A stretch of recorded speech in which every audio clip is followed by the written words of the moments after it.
Di tengah dunia yang mudah dipecah oleh perbedaan, kita lupa bahwa iman sejati bukan untuk bertengkar, tetapi untuk membangun kasih dan menghormati sesama. Apologetika bukan hanya membela iman, tapi juga menjaga keutuhan bangsa. Karena kasih Kristus mempersatukan dan iman yang benar menjaga NKRI tetap berdiri kuat. Simak diskusi Iman Kristen bersama narasumber Dr. Bambang Nursena dan Elia Mayron. Wawasan dan hasanah yang luas tentang kekristenan. Saat ini kita bersama dengan Bapak Bambang Nursena. Selamat siang Pak Bambang. Selamat siang. Ya, terima kasih telah datang bersama kami di 3 Hari Channel. Ya. Nah, hari ini kita akan bahas topik yang cukup menarik Pak Bambang, karena topik ini mungkin jarang dibahas oleh orang tentang fenomena yang terjadi di bangsa kita pada hari ini. Yaitu kalau kita melihat dalam perkembangan ada seakan-akan kriminalisasi terhadap mereka yang murtad. Kan, dan kemudian juga mengeksploitasi mereka yang mualaf atau masuk dalam iman tertentu. Nah, bagaimana tanggapan Pak BN tentang maraknya eksploitasi mualaf akhir-akhir ini dalam konteks kemajemukan di bangsa kita? Iya, Shalom. Saudara-saudara, saya harus sampaikan bahwa sebenarnya saya itu tidak terlalu suka disebut apologet. Oke. Saya lebih suka disebut sebagai pemerhati hubungan lintas agama. Karena sebetulnya apologetika itu meskipun sebagai bagian dari iman Kristiani, tetapi itu bagi saya tidak bisa dilepaskan dari bagaimana hal-hal lain yang juga penting dalam iman itu. Saya ingin mengutip Profesor Muktiali, mantan Menteri Agama kita, dulu pernah mengatakan begini: karena mendalamnya penghayatan suatu agama tentang imannya, maka tidak bisa dilepaskan dari unsur apologetika. Artinya apa? Karena mendalamnya iman terhadap agama kita masing-masing, makanya ada semacam panggilan untuk menjawab ketika orang lain salah paham terhadap iman kita. Namun kenapa saya tidak terlalu suka disebut apologet? Meskipun ya orang bisa aja menyebut saya seperti itu. Ada yang menyebut saya budayawan, ada yang menyebut saya apa sajalah, pengamat kebangsaan misalnya. Tetapi kata apologet ini akhir-akhir ini itu sudah sering distigmakan negatif. Jadi distigmakan itu perdebatan, saling menyerang. Itu yang saya tidak nyaman. Karena itu terus terang ini kali pertama saya memenuhi undangan untuk podcast. Wah, terima kasih Bapak. Ini betul. Karena apa? Karena temanya Elia Mayron yang tawarkan, maka saya mau. Saya diundang banyak apologet Kristen, tidak pernah mau saya. Coba perhatikan, mana saya pernah kumpul-kumpul dengan mereka yang disebut apologet Kristen, tidak pernah saya. Karena apa? Saya menempuh jalan yang berbeda. Karena bagi saya apologetika di agama apapun juga itu boleh ada, tetapi jangan sampai merusak kemajemukan Indonesia kita. Pertama, karena tema ini sensitif. Jadi misalnya ya, yang sering diekspos itu kan orang pindah agama lalu diundang ke masjid, dan biasanya itu membuli agamanya yang lama. Punya ilmu atau tidak punya ilmu, pokoknya mantan itu langsung tampil. Di Kristen pun juga begitu. Lah ini merusak agama ini. Karena itu kalau seorang misalnya punya pengalaman spiritual dari agama tertentu masuk ke Kristen, itu mesti diuji oleh zaman dulu.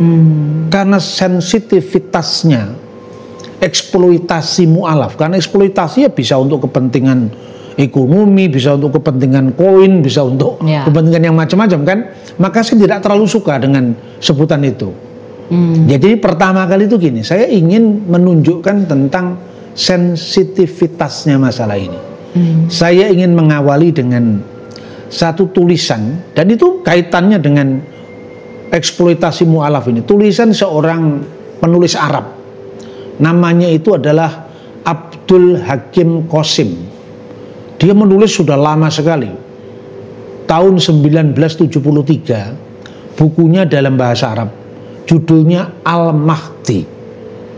Dia ini sebetulnya menyoroti eksploitasi mu'alaf, di mana orang-orang Kristen Koptik di Mesir yang sering menjadi korban pembulian dari kelompok garis keras tertentu.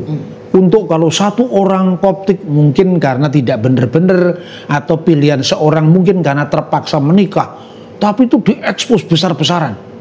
Nah, itu yang dikritisi oleh penulis ini, yaitu Abdul Hakim Qasim. Tokohnya itu namanya Awad Dalah Al-Mahdi. Dia dikisahkan, itu apa istilahnya itu tidak beneran sebetulnya. Tapi fenomena ini sebetulnya dia mau mengkritik gerakan Ikhwanul Muslimin di Mesir yang waktu itu gencar mengekspos kalau ada orang pindah agama disiarkan di masjid. Dan si Awad Dalah Al-Mahdi ini sebetulnya dalam posisi yang dia sebenarnya dieksploitasi tadi. Dia dielu-elukan luar biasa ketika dia mau menyaksikan kisah perpindahan agamanya itu di sebuah majelis besar, sementara dielu-elukan oleh orang banyak yang memuja-muja dia. Lalu dalam kerumunan itu dia kemudian sesak nafas dan dia meninggal. Tapi yang menarik, ada temannya dia, namanya itu adalah Fula. Dia sangat peduli dengan jiwa yang tersesat ini dalam terminologi Kristen kan. Lalu temennya ini mabuk sanjungan, dielu-elukan untuk menyiarkan perpindahan agama itu. Tiba-tiba ketika dari jauh, dari sebuah loteng rumahnya, dia melihat si Awad Dalah Al-Mahdi ini dielu-elukan, tiba-tiba dia seperti kehilangan keseimbangan karena di sana sini diajak salaman, diajak, kalau sekarang selfie misalnya, kalau dulu kan belum ada. Dia kemudian kehilangan nafasnya dan meninggal.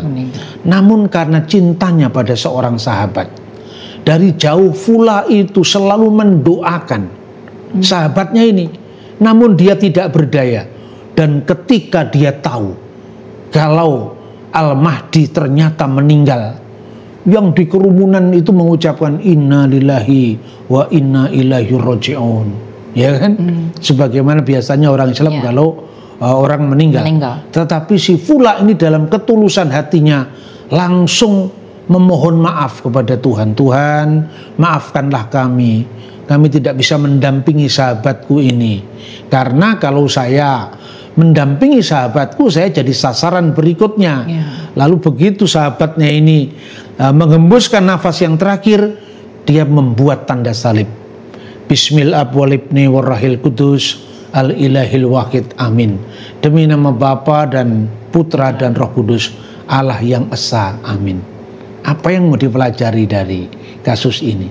Eksploitasi mu'alaf itu tidak pernah telanjang sebagai sebuah pertobatan otentik. Mungkin bagi pelakunya iya, tapi sekelilingnya itu memanfaatkan sedemikian rupa tanpa hirau dengan kepekaan sosial di masyarakat majemuk. Bayangkan, penulisnya itu seorang muslim moderat, seorang sastrawan yang peduli mengkritisi agamanya sendiri, bahwa gejala semacam ini tidak fair. Kenapa kalau ada orang Kristen 1-2 kemudian menjadi Muslim dielu-elukan, tapi kenapa sebaliknya kalau dari pihak dia sendiri itu menjadi Kristen dimurtad-murtadkan? Kira-kira seperti itu ya. Jadi saya ingin menjaga jarak. Jadi minta maaf, ini saya tidak suka disebut apologet, sekalipun tulisan-tulisan saya itu dijadikan rujukan untuk membela iman Kristen, ya silakan. Tetapi itu bukan tujuan saya satu-satunya. Yang tujuan saya lebih besar adalah bagaimana bukan sekedar Gloria in excelsis Deo, kemuliaan bagi Tuhan di tempat yang tinggi, tapi et intera pac hominibus bunai voluntatis, yaitu damai di bumi bagi setiap orang yang berkenan kepada Tuhan. Oke. Berarti dari apa yang Bapak sampaikan ini dengan contoh tadi ya, berarti sebenarnya eksploitasi mualaf ini dan kriminalisasi murtad ini bisa dikatakan bentuk ketidakadilan sosial ya? Bentuk ketidakadilan sosial dan bentuk ketidakdewasaan iman. Kenapa sih sebetulnya hebohnya orang pindah agama? Padahal kita di tengah yang majemuk gitu ya Pak. Kita di tengah masyarakat majemuk, apalagi kalau di saya keluarga Jawa ya. Di keluarga kita itu, tetangga kita itu, kerabat dekat kita itu, ada yang Katolik, ada yang Muslim, ada yang aliran kepercayaan, dan kemudian dia tampil di sebuah televisi atau di sebuah podcast mengatakan, dulu saya tokoh Kristen, apalagi kalau bukan tokoh ya kan. Dan karena ini eksploitasi, banyak disalahgunakan, dijadikan panggung-panggung untuk orang eksis, padahal tidak seperti itu tujuan spiritualitas penghayatan agama yang sebenarnya. Oke.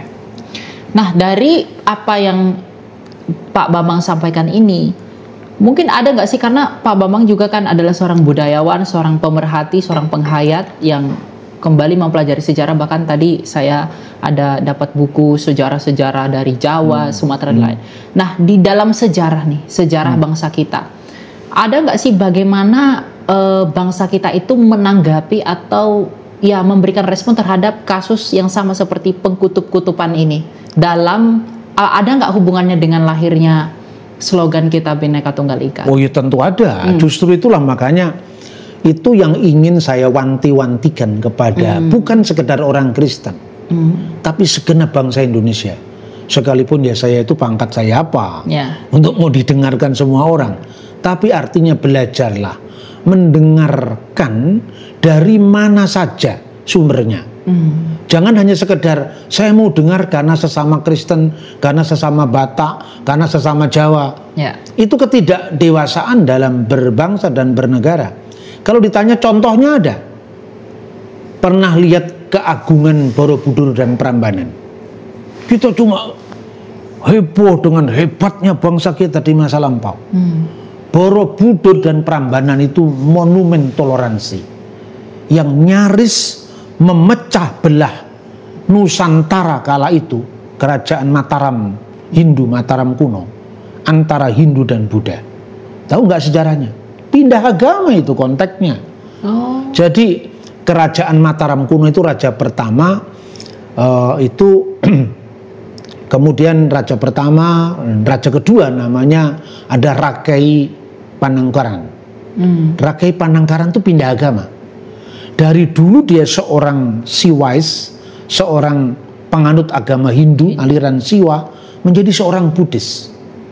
Nah, apa dampak negatifnya kalau seorang pemimpin pindah agama? Pemimpin itu kan harus menjadi ikon bagi seluruh warganya yang berbeda-beda. Tidak bisa kalau pemimpin itu hanya dipimpin hanya karena dia pernah sowan pendeta atau sowan kiai. Ini bentuk keprimitifan berpikir dalam berbangsa dan bernegara. Sektarianisme pengap, seperti pengapnya Al-Mahdi yang mati di kerumunan tadi. Ya karena apa saya katakan? Karena gara-gara Panangkaran itu pindah agama, maka otomatis ada perasaan orang seagamanya dia yang lama, Hindu, yang terluka. Belum lagi kalau kebijakan publik. Kebijakan publik karena rajanya sudah Buddha, maka yang diprioritaskan hanya membangun tempat-tempat suci Buddha. Sementara yang lain itu dianggap warga in the cost. Itu misalnya kalau dia bikin candi-candi atau vihara-vihara Buddha tanpa izin. Tapi kalau misalnya dia bikin candi Hindu harus izin, dan izinnya dipersulit, padahal tanah-tanahnya sendiri. Nah ini kan sesuatu yang menimbulkan diskriminasi dalam beragama, dan itu nyaris memecah Nusantara kala itu. Sampai kemudian jadi raja kedua Rakai Panangkaran sampai raja ke-6 namanya Rakai Pikatan. Itu seorang Hindu menikah dengan Pramudyawardhani, seorang putri yang ayahnya membangun Candi Borobudur. Namanya Semaratungga. Lalu karena pernikahan lintas agama ini, dan ini dengan demikian saya tidak menganjurkan supaya kita kawin lintas agama. Saya hanya menceritakan sejarahnya. Apapun eksesnya, tapi positifnya harus kita pahami. Lalu dia mencoba membangun sebuah monumen keagungan yang memberi keadilan pada kedua belah pihak. Jadi Borobudur yang dibangun oleh ayahnya Semaratungga berdiri megah sampai hari ini. Konon candi terbesar di dunia, candi Buddhis terbesar di dunia. Dulu kan pernah ada patung terbesar di Bumian yang dihancurkan oleh kelompok Al-Qaeda tahun 2001 itu Borobudur, candi terbesar ke dunia. Lalu Rakai Pikatan membangun candi Prambanan, dan dia membawa pesan abadi bagi seluruh bangsa. Inilah hidup berdampingan, indahnya hidup berdampingan dalam kepelbagaian, dalam perbedaan. Jadi ada contohnya.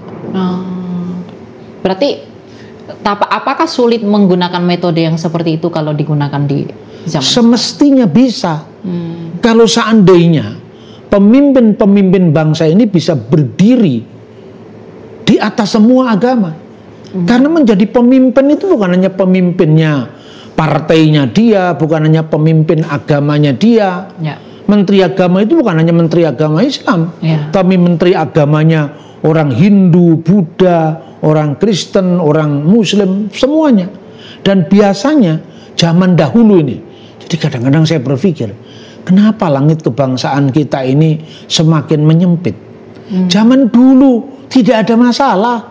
Jadi saya berikan contoh ya, Raja Kertanegara dari Singasari itu menggelari dirinya Sang Siwa Buddha. Dia menganut agama Buddha, Kertanegara itu, tapi menggelari dirinya Sang Siwa Buddha karena dia pelindung agama Hindu, pelindung agama Buddha. Pada masa Nusantara kuno, ini di masa kerajaan Sunda, yang namanya itu naskah Siska Kanda Ingkarsian. Nah ini mungkin untuk Elia asing ya, ini bahasa-bahasa Nusantara, ini bukan bahasa roh ini. Ini bahasa-bahasa Nusantara. Itu kira-kira abad 7 atau abad ke-8. Jauh sebelum Bhinneka Tunggal Ika yang kalian tanyakan. Itu Hindu, Buddha baru mau datang ke Indonesia. Welcome semuanya. Buddha datang Sugeng Rawuh, Hindu datang selamat datang. Disambut kata naskah itu, demi kebaikan semuanya, demi perdamaian semuanya. Tapi persoalannya, kalau semua sudah disambut masuk, lalu bagaimana memanage perbedaan inilah? Ini yang luar biasa. Makanya karena kearifan leluhur kita orang Sunda, maka dia mengatakan, mangku bumi bakti di ratu. Jadi hubungannya nanti adalah ketaatan. Seperti taatnya Perdana Menteri pada Raja. Jadi kalau kita orang Hindu ya taat kepada Raja, karena agamanya mengajarkan taat kepada pemerintah, taat kepada Raja. Kalau dia seorang Buddha, berdasarkan parita-parita sucinya agama Buddha, harus berbuat sesuatu untuk mendatangkan semua makhluk kiranya hidup berbahagia. Ya. Itu pesan universal itu. Mangku bumi bakti di ratu. Lalu ratu atau raja itu juga punya yang lebih tinggi lagi, dia tidak sewenang-wenang. Ratu bakti di dewata. Raja berbakti pada dewata. Dewata itu artinya apa? Ista dewa. Ista itu dewa yang catu itu. Maka kata dewata seperti kata vihara jadi biara, vicaksana jadi bijaksana, maka dewata jadi debata dalam bahasa Batak. Debata mula jadi Nabulon. Saya tidak paham bahasa Batak, cuma tahu ada dua, debata mula jadi Nabulon dan sibolis namar tanduk. Nah itu, itu artinya menyerap dari bahasa-bahasa sebelumnya. Debata itu kan Tuhan yang tertinggi sebetulnya. Tapi belum berhenti di situ. Karena Tuhan yang tertinggi menurut siapa dulu? yang tertinggi menurut Hindu belum tentu yang tertinggi menurut Buddha. Yang terakhir menurut agama Buddha belum tentu terakhir menurut agama Hindu. Misalnya Hindu ini awatara yang terakhir, ya masih Buddha yang terakhir. Yaitu dari awatara 10 itu. Jadi tidak relevan untuk mengatakan siapa yang paling akhir, tergantung urutan sejarahnya kan. Tapi di atas dewata itu ada ungkapan lagi, dibata bakti di yang. Dewata harus berbakti pada yang. Jadi artinya komitmen pada agama kita masing-masing itu menemukan batas ketika agama lain juga komitmen pada agamanya masing-masing. Jadi yang tertinggi menurut siapa dulu? Bagi orang Hindu yang tertinggi adalah Pustaka Weda. Bagi orang Buddha Tipitaka kalau sekarang. Bagi orang Kristen yang tertinggi adalah Injil. Bagi orang Islam Quran. Bagi Kristen yang terakhir Yesus Kristus. Tidak ada nabi setelah dia. Bagi Islam yang terakhir Muhammad. Maka kalau ada nabi setelah Muhammad, Joseph Smith tidak boleh. Kalau ada nabi setelah Muhammad, misalnya Mirza Ghulam Ahmad, tidak boleh. Bahkan Ahmadiyah yang ada di Parung harus dibubarkan. Maka ini kedewasaan kita dalam berbangsa dan bernegara. Luar biasanya. Kata yang itu artinya prinsip ketuhanan yang menaungi, merangkum, mengayomi perbedaan teologi agama masing-masing. Makanya dari kata yang itu muncul kata sembahyang. Menyembah Tuhan. Maka tempat ibadahnya namanya Pahyangan. Bumi Sunda disebut Parahyangan. Pa dan an itu kata awal dan akhir. Ra itu yang agung. Jadi Rahyangan yang agung. Luar biasa kan? Puncak daripada prestasi kemajemukan ini yang tuangkan dalam seloka Bhinneka Tunggal Ika, berbeda-beda tetapi satu. Oke. Berarti dengan demikian kita dapat melihat bahwa ya pemimpin ini harus menjadi pemimpin yang merangkul semua, dan betul, setiap umat itu harus tunduk kepada ajaran mereka masing-masing. Masing-masing tanpa mengintervensi. Sehingga itu memberi batasan masing-masing gitu betul, ya. Oke. Nah, di dalam merujuk dari itu Pak Bambang, kalau kita lihat di konteks masa sekarang ya, kalau mualaf itu harus dielu-elukan, kan tadi dampaknya yang seperti pertama, pertanyaan saya pertama kan mualaf itu dielu-elukan dampaknya buruk gitu. Nah kalau di Indonesia sekarang misalnya, kalau mualaf itu harus dielu-elukan tanpa mempertimbangkan perasaan umat lain, lalu bagaimana dengan kriminalisasi terhadap orang yang murtad seperti yang terjadi di beberapa negara Islam gitu. Apakah itu mungkin terjadi di negara kita? Kalau kita tidak mengawasi ideologi negara kita mungkin terjadi step by step. Makanya saya ini tidak berdiri hanya sebagai seorang Kristen. Dalam cita-cita sukmaku, aku seorang pengikut Kristus. Tapi dalam cita-cita kebangsaanku, aku seorang Pancasilais. Seorang yang benar-benar meyakini jalan Pancasila. Dalam cita-cita budayaku, aku adalah orang Jawa yang rindu merangkul ketimbang suka memukul. Saya sebagai orang yang cinta harmoni. Dunia ini dibangun di atas keseimbangan yin dan yang. Itu kearifan timur. Nah, jadi kalau kita tidak awas terhadap ideologi negara kita, Pancasila itu bisa jadi pertama-tama segi 5, hanya frame-nya yang bagus. Isinya belum jelas mau ditarik ke kanan atau ke kiri. Di zaman Pak Harto dulu clear sebetulnya.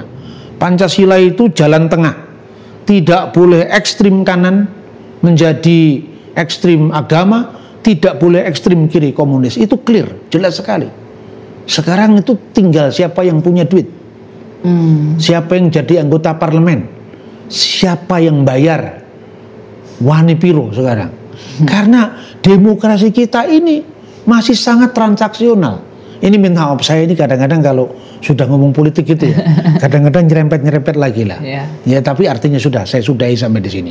Tapi tidak boleh itu dijadikan semacam undang-undang, karena ini saya pernah tanya kepada Gus Dur ya. Saya itu dulu kan dekat sama Presiden Gus Dur. Karena itu saya pernah nulis buku diberi kata pengantar Gus Dur. Judulnya Religi dan Religiusitas Bung Karno.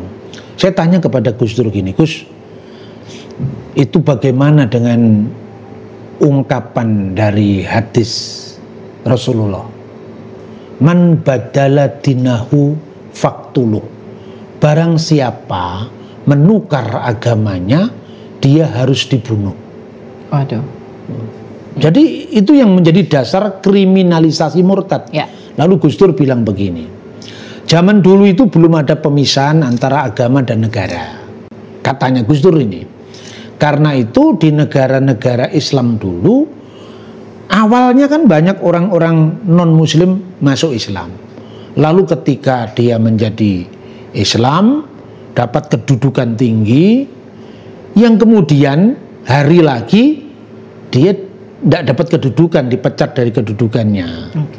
Lalu kalau dia keluar dari komitmen negara itu, dia dikhawatirkan menjual itu kepada pihak luar. Makanya itu katanya kejahatan spionase, itu versinya Gus Dur. Dan saya tidak mau ngurusi tafsir mana yang benar, tapi yang jelas ayat inilah yang masih dijadikan rujukan di banyak negara Islam untuk mengkriminalisasi orang murtad. Tapi di pihak lain untuk menyambut para mu'alaf ini tidak fair. Jadi misalnya apa yang sekarang terjadi di Eropa, orang Eropa ini kan memandang imigran itu kan sama baiknya dengan imigran dari manapun juga, termasuk orang India, orang Cina. Kalau orang India datang memenuhi negara-negara barat hanya cari hidup yang lebih baik. Tapi kalau imigran-imigran dari negara-negara tertentu di kalangan yang belum selesai dengan ideologinya ini, dia membawa agama. Bukan hanya agama sebagai pilihan di ruang privat atau forum internum, tapi memaksakan agama di ruang publik. Apa yang terjadi sekarang? Lihat kekacauan di Belanda, kekacauan di Jerman, ya di Inggris, bahkan sekarang mulai di Australia. Seorang menuntut sholat Jumat di lapangan umum, itu tidak terbayangkan bagi orang Kristen. Dia muncul di beberapa tempat ya di wilayah-wilayah Kristen, di mana mayoritas Kristen karena ada satu masjid harus pakai corong. Ini minta maaf, yang dipanggil untuk ibadah itu siapa? Nah ini contoh, ini saya katakan ya, saya ini kan bukan sekedar mengkritik orang, tapi juga mengkritisi diri sendiri. Maka komitmen saya tidak mau ngumpul-ngumpul dengan teman-teman Kristen yang suka menjual kesaksian. Saya tidak pernah mau itu, karena apa? Saya mencintai negeri ini. Itu saya kira. Jadi kalau misalnya itu dipaksakan masuk ke ruang publik ya, forum eksternum, akibatnya ayat itu yang dijadikan negara Arab waktu itu untuk menolak deklarasi HAM. Jadi deklarasi umum tentang hak-hak asasi manusia, khususnya pasal 18, bahwa kebebasan beragama juga berarti kebebasan untuk pindah agama. Lah ini dianggap bertentangan dengan man badala dinahu faktuluh tadi. Semoga Indonesia tidak mengarah ke sana. Mari kita jaga bersama-sama. Seperti zaman Pak Harto, di tengah-tengah. Jangan miring ke kanan, jangan miring ke kiri. Artinya kalau tren mualaf di ini dielu-elukan, lalu orang murtad ini dikriminalisasi di tengah ideologi kita yang membebaskan orang memilih hak agamanya masing-masing, itu akan berdampak merusak seperti yang terjadi di tempat-tempat lain. Pasti. Dan bukan hanya merusak cara berpikir masyarakat majemuk. Yang dulunya kita saling mengucapkan selamat hari raya, tidak ada masalah. Saya itu waktu SMP ya, itu orang membaca puisi Muslim, Isa kepada Nasrani sejati, itu bicara tentang penyaliban Yesus. Itu tubuh mengucur darah, roboh patah, aku mengaca dalam darah, terbayang terang di mata masa, akan bertukar ini segera. Itu tubuh mengucur darah, roboh patah. Kalau boleh tahu ditulis dari siapa itu Pak? Itu terkenal sekali dari Khairil Anwar. Oh, Khairil Anwar. Ya. Jadi bayangkan, Chairil Anwar itu kan seorang muslim. Apa dia tidak tahu ayat Al-Quran? Ma qataluhu wa ma sholabuhu walakin subihalahum. Mereka tidak membunuhnya dan mereka tidak menyalibnya, melainkan yang disamarkan bagi mereka. Ya, sebagai orang Islam dia tahu, tapi dia mencoba untuk melampaui perbedaan tafsir, perbedaan sudut pandang antara Islam dan Kristen, dan dia mau menekankan aspek normatifnya. Dia menghargai gagasan pengorbanan bagi yang lain, gagasan kasih yang mengalahkan kebencian, kasih yang mengalahkan kejahatan. Itu ada pada sosok Yesus yang dia sebut dengan bahasanya Islam Isa, gitu. Nah itu, dan sebetulnya yang seperti itu sah-sah saja. Saya kira itu. Jadi itu menarik sekali. Jadi passing over pada tradisi agama yang berbeda-beda, tapi dia akan coming back kepada agamanya.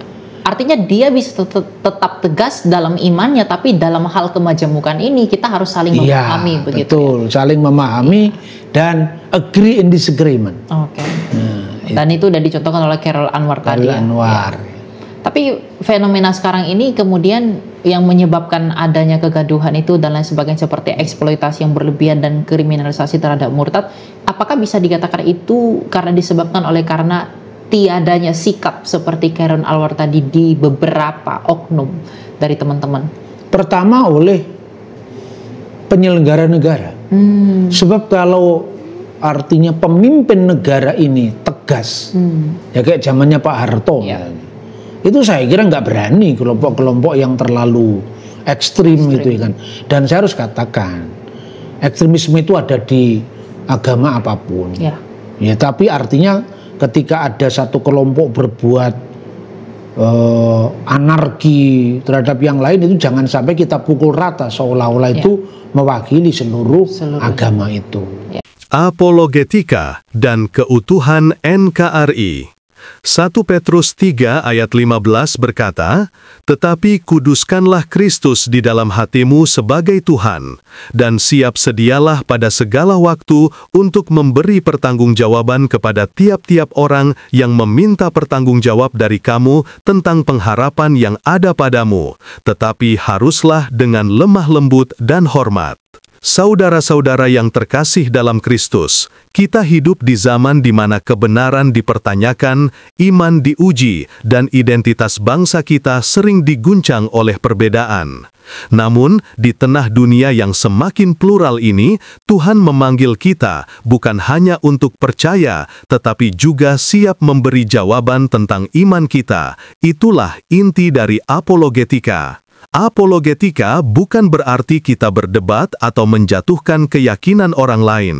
Apologetika berarti membela iman dengan kasih, menjelaskan kebenaran dengan kerendahan hati, dan menjaga kesaksian dengan damai. Dan inilah yang juga menjadi dasar keutuhan NKRI, negara yang berdiri di atas keberagaman suku, bahasa, budaya, dan agama.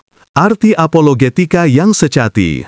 Kata apologetika berasal dari bahasa Yunani apologia yang berarti pembelaan. Rasul Petrus mengajarkan kita agar siap memberi pertanggungjawaban iman, namun dengan lemah lembut dan hormat.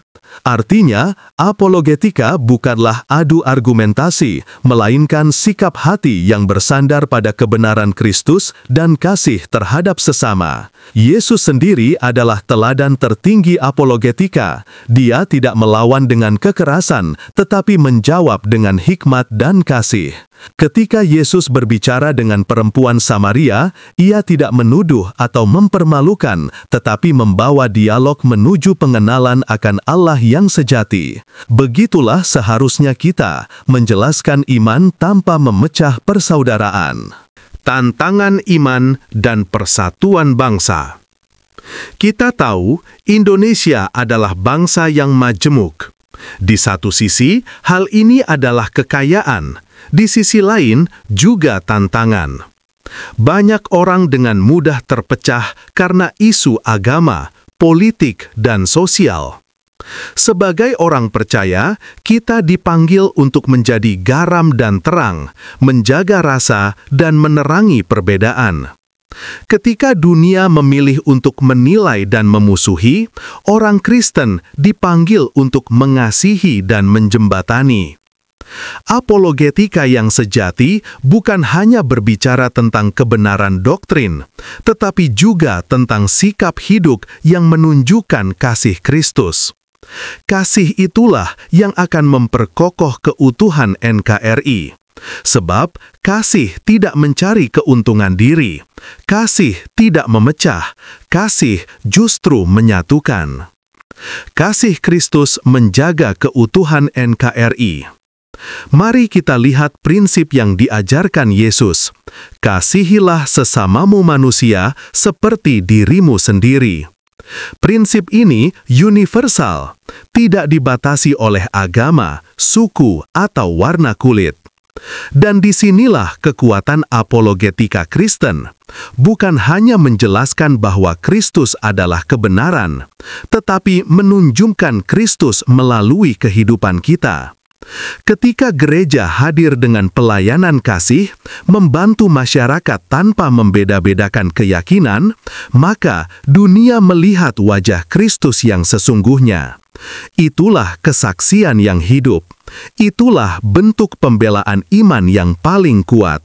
Dan disitulah kasih Kristus bekerja menjaga keutuhan NKRI, bukan lewat perdebatan, tapi lewat pengorbanan, pelayanan, dan teladan hidup. Peran orang percaya di tengah bangsa. Saudara, kita tidak bisa memisahkan iman dari tanggung jawab kebangsaan. Kita warga kerajaan Allah, tapi juga warga negara Indonesia. Yesus berkata, "Berikanlah kepada Kaisar apa yang menjadi hak Kaisar, dan kepada Allah apa yang menjadi hak Allah."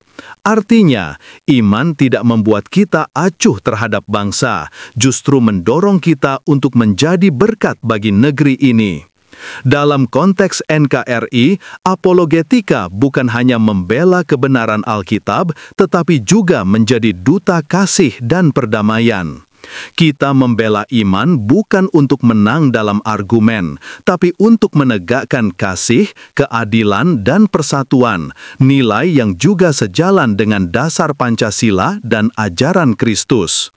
Mari kita renungkan, jika setiap orang Kristen hidup dengan kasih, rendah hati, dan siap memberi jawaban tentang imannya dengan bijak, maka gereja bukan hanya tempat ibadah, tapi juga mercusuar harapan bagi bangsa ini. Apologetika dan keutuhan NKRI bukan dua hal yang terpisah. Ketika kita membela iman dengan kasih, kita sedang memperkuat persatuan bangsa. Ketika kita hidup dalam kasih Kristus, kita sedang menjadi garam dan terang bagi Indonesia. Biarlah melalui hidup kita, dunia melihat bahwa Kristus adalah kebenaran dan kasih-Nya mampu memulihkan serta menyatukan bangsa. Apologetika sejati bukan sekadar kata-kata, tetapi hidup yang bersaksi. Kasih Kristus itulah benteng keutuhan NKRI. Tuhan Yesus memberkati.